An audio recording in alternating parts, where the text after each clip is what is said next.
baby in here. She was born August 8th, and it's February 20, so she would be almost 7 months this March. And I've only seen her exhibit this behavior after my other male cat decided to mount her, and I guess successfully twice today.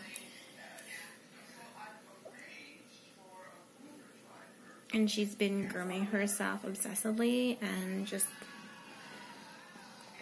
scratching and rolling on the floor. While my other cat, I think I saw him banging his head. So yeah, very crazy behavior from my cats. Kiwi? Kiwi, are you okay? Honey?